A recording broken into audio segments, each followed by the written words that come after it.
Queen guards are known for their extreme resolve, not blinking despite many tries from the notorious visitors, wearing tall furry hats and red uniforms, but Mr. Bean movies and many YouTube videos have been telling us everything wrong. They are actually highly trained, lethal guards with specialized training and known for their discipline, and if someone becomes a threat to the Queen or the royal property, they intervene hard-knocking sense into the intruder. So here are some reasons why you should never mess with the royal guards and admire them from afar.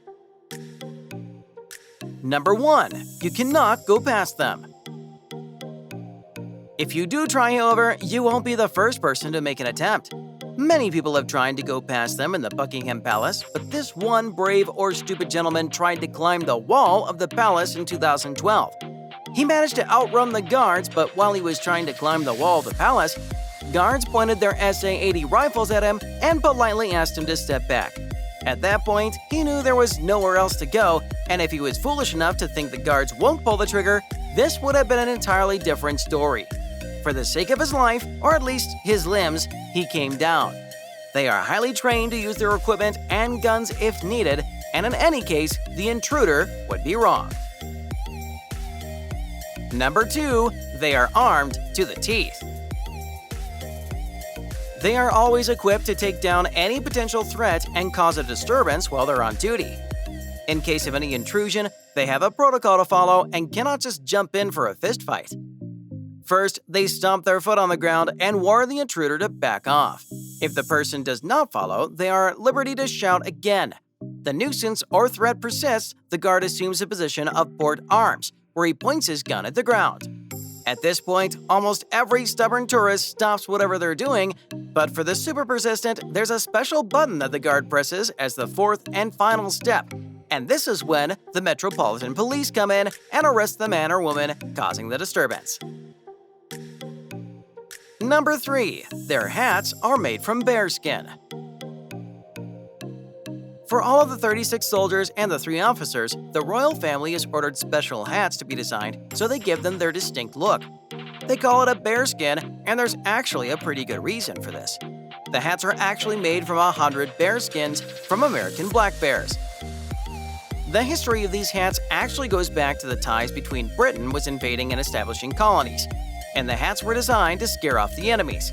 The hats are worn by a strap on their chin, and it's not an aesthetic choice. Rather, the hats are so heavy, if they get knocked off by bullets, they can even break the neck, and they can also be wielded in close combat. It is easy to break someone's nose with that hat. Number 4. Only 65% of the applicants pass through. Royal Guard are part of the British Army, and they have to go through a strict 6 months program to be selected as the Royal Guard. The special training is conducted at the ITC Cataract in Yorkshire, and the test is so extreme only 65% of the applicants pass through.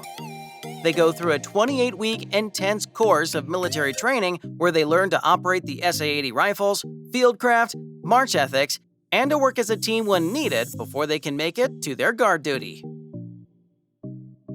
Number 5. They have installed ropes to avoid contact. After the incident in 2012, although it was not the guards' fault that they've now installed rope to avoid people coming closer to them and avoid any future incidents, it is not just for the safety of the public, but to keep the guards from taking strict actions against the notorious members of the general public. Number 6. Rope or no rope, keep your distance anyways. Like I said, Mr. Bean has been telling us wrong. You cannot go up to the guard, tickle them, put flowers on their hat, or talk nonsense to them. If you do want to know what happens, when to get up close and try to poke their nose or stick yours to their feet, one guy tried to do the same, and he just got close and was about to pull the stupid act. The guard shouted at the top of his lungs, and the guy trembled, falling on the ground. He was lucky he didn't go home with a broken nose that day. Number 7. Never copy the Queen's Guards March. Some dude was trying to be funny and he thought mimicking the Guards March would make a funny video. Instead of a gun, he had his umbrella on his shoulder. While he was pulling his act, a guard on the tower of the palace shouted at him and told him why it is disrespectful to copy the march.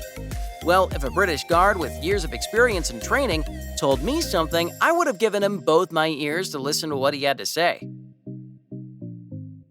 Number 8. Never dance in front of them, unless you want to humiliate yourself in front of hundreds of people who are present to see the march or to visit the palace. A middle-aged man was dancing in front of the Queen's car. After around 20 seconds, one of the guards behind him started shouting in a strict Scottish accent. Even if you cannot understand what he said, the man's face told everyone it had to be something humiliating. I hope you all enjoyed this video and learned a valuable lesson. Make sure you leave a like and subscribe to the channel, and I will be back with more, and thank you for watching. See you in the next one!